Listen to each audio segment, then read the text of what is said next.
Hello పిల్లలు, welcome to bed time stories with Maya. ఈరోజు రాత్రి మనం ఒక ప్రత్యేకమైన కథ విందామా?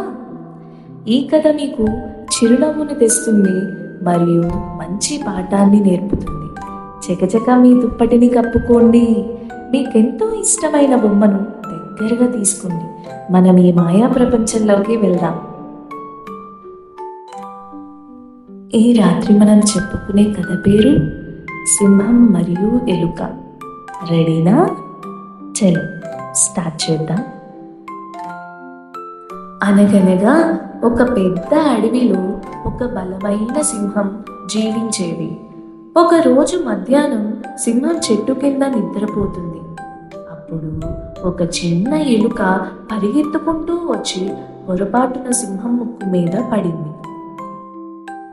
అప్పుడు సింహం గట్టిగా గర్జించి ఇలా అంది, నా నిద్రను భంగం చేయడానికి నీకెంత ధైర్యము? నిన్ను తినేస్తాను.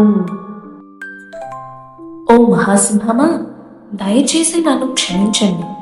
మీరు నన్ను ఇప్పుడు వదిలేస్తే ఏదో ఒక రోజు నేను మీకు తప్పకుండా సహాయం చేస్తాను అని ఎలుక అంది. నాకు సహాయం చేస్తావా?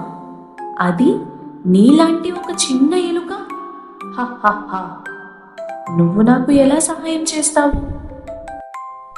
సరే చిన్నదానివి, పో, నీ పని చేసుకో, కానీ మళ్ళీ నా నిద్ర భంగం చేయొద్దు అని చెప్పి సింహం ఆ ఎలుకను వదిలేసింది. ఒకరోజు సింహం అడవిలో నడుస్తూ ఉండగా వేటగాళ్ల వల్ల చిక్కుకుంది. అది గర్జించింది, గట్టిగా గర్జించింది, కానీ ఆ వల నుంచి బయటపడలేకపోయింది. సింహం గర్జన విని ఆ చిన్న ఎలుక అక్కడికి పరిగెత్తింది.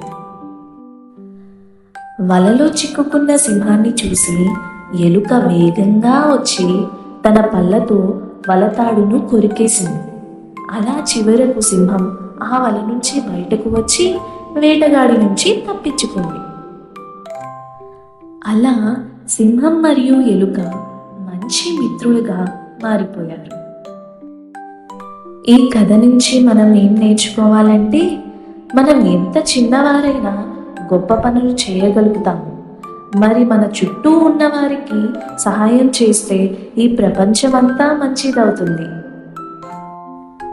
కథ కంచికి మనం ఇంటికి, మీరు నిద్రలోకి జారుకోవాల్సిన సమయం అయింది. మరి నిద్రకు సిద్ధమవ్వండి పిల్లలు. రేపు మళ్ళీ మరో మంచి కథతో కలుద్దాం. Good night. ప్రియమైన అమ్మలు, ఇలాంటి మరిన్ని కథల కోసం ఇప్పుడే మా ఛానల్ని సబ్స్క్రైబ్ చేసుకోండి. బెల్ ఐకాన్ని క్లిక్ చేయండి. Thank you.